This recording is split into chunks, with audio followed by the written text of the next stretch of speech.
Ben. Okay. First question will come from Kelly at Fox Sports. Well, Coach, you finally got to see your guys live action. What did you think tonight? It was fun, honestly. It's been 9 months since we've played, and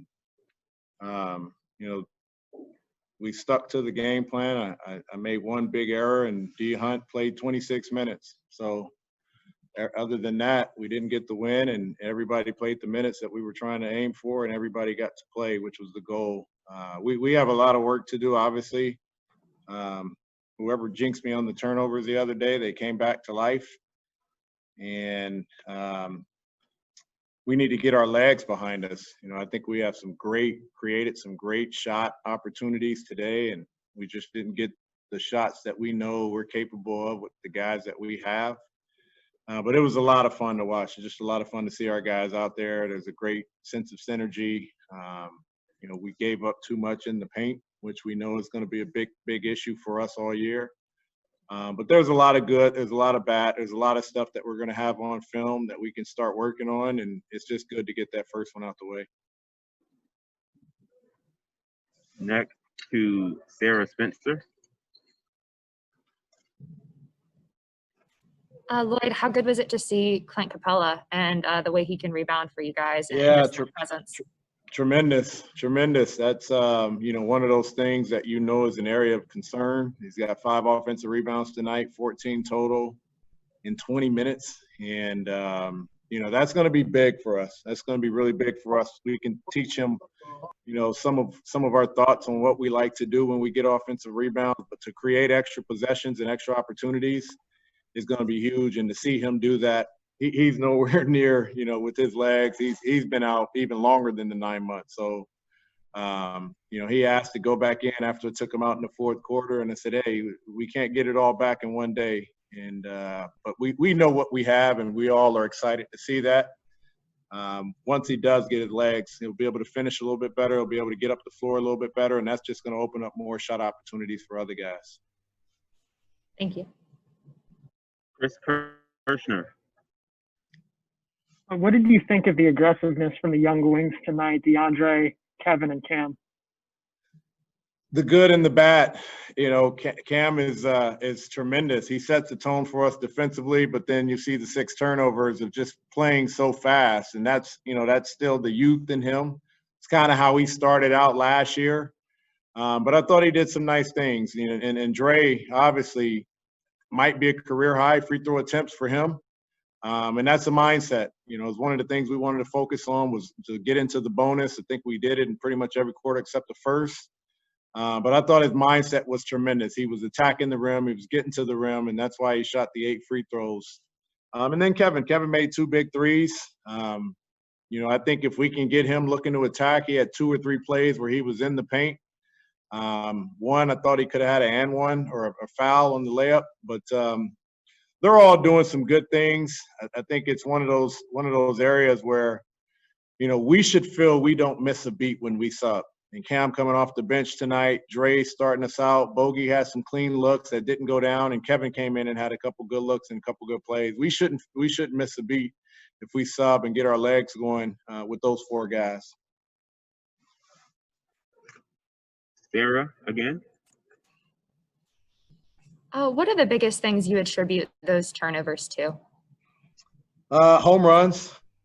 I mean, I think 3 of them were trying to hit the big, just as he's crossing half court. I don't know what Bruno's going to do with it there, but, we're just looking for the home run plays. We had a couple lob attempts that went over and out of bounds, and then just some sloppy play. I think I don't think it's a chemistry thing. I just think we were looking for the home run plays right now. And when you're not in great shape, you're just trying to make the easy or the home run play as opposed to the one that makes the defense work. And we'll get there. And this is everybody's preseason game. They were sloppy. They had a big lead and gave up a big lead. And that's just kind of what it is in preseason. But that's what it is. We have to – if we can create easy shots, and I think we can, we don't need home runs. We'll go to Allison Mastrangelo. Hey, Coach, I was just curious, since we talked about it the other day, what did you think of the atmosphere? And did you kind of notice anything with the guys throughout the game, just lack of energy due to the crowd, since this was your first game with, no one in the stands? In a weird way, it's pretty unique. Like, our guys actually talk to each other during the game a little bit more. They're talking through the game. They're talking in the timeouts. They're talking in the huddles. They're talking on the sideline. There's no one to look at. There's no one to be distracted by, and so they're just communicating with each other, and they've been communicating with the coaches as well. Once the game started, the only thing I kept thinking about is everybody's going to know all of our play calls, because there's no disguise. I'm calling everything, and I could hear their entire bench saying everything we're about to do. So that's an advantage / disadvantage in terms of scouting. Next question from Brad Rowland. Hey, Coach. What did you make of the way that Trey played? Obviously, not the huge numbers from him, but is he just getting adjusted to having all these new weapons? Yeah, I think the more he's playing with our new guys and the more opportunities that we're going to be able to create, the game is probably going to become simplified for him. He's a floater guy, and I think we're going to be able to create, kick out threes and corner threes and get to the rim. And we know we can get lobs, but we can simplify it, and we can also do it by creating some high efficient shots if we can get on the same page. And I think he's going to start seeing that. He's getting off the ball a lot earlier. He had more kick aheads in this game tonight. He had more reversals in this game tonight because of who he has on the floor, and he trusts those guys already. So I think the game's going to become a lot more simplified for him, and I think he's going to have fun with it. Jamila Johnson. Hey, Coach. On Saturday, Tony Snell talked about how surprising it was that the team is so versatile. Do you think that versatility was on display tonight at all? I hope so. We had a group, I think, in the second quarter. Bogey was the point, and we pretty much switched 1 through 5. And to be able to do that is going to be fun. Again, we're still missing Tony Snell. We're still missing Chris Dunn. We're still missing Rondo. And so, when you add those components, we have switch groups. We have, groups that we can put out on the floor where all 5 guys are 35% or above from 3, and we can really space the floor. And then we can go big. We got Bruno and Clint, and Big O is coming, and John and Gallo. And you see what Gallo does. He gets a cross match and he drives. He's going to live at the free throw line. So the versatility of Gallo and Trey and their ability to create free throw opportunities, the length and wingspan of our guys to be able to switch defensively is going to be some versatile lineups for us. And then that offensive group where we can just space the floor and pick you apart that way. So there is some versatility, and we just have to figure out how and when to use it. Andrew Friedman. Hey, Coach. How are you? Good.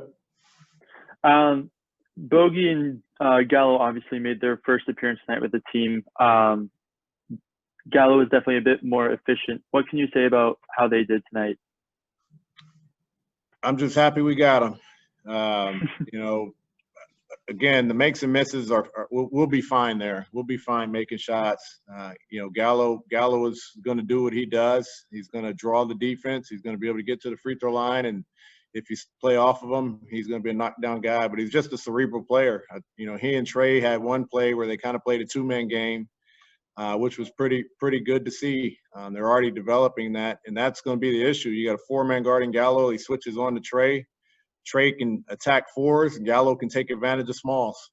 And so we'll be able to figure those things out. I'm not worried about Bogey making shots. He's already become one of our hardest post-practice workers, and he does it at game speed. So I trust the work. I trust the shooting. Those things will happen for him. But they're just getting used to each other. That's all. Thank you. Next 40 minutes. Kirshner. Do you feel like the overall shot quality on the team should improve this year with just who you have on the roster now? Yeah, all of the guys are higher efficient shooters. The second most efficient shot is the corner 3. ironically, Gallo's not a, you know, he's okay in the corners and he's pretty good above the break. And so you look at it and you say, well, we'll put our corner shooters in the corner, and then we have a pretty good above the break 3-point shooter in Gallo and John. So, you know, it's pick your poison. We would love to get corner threes with Kev and D Hunt and Bogey over there. And then we don't mind getting pick and pop threes with John and Gallo, because both of those guys shot, you know, above average from above the break. So I think the nature of the guys shooting, they've proven it'll increase our percentages. But I think the shot creation is going to be even greater because we have multiple facilitators that I trust and will put in that position.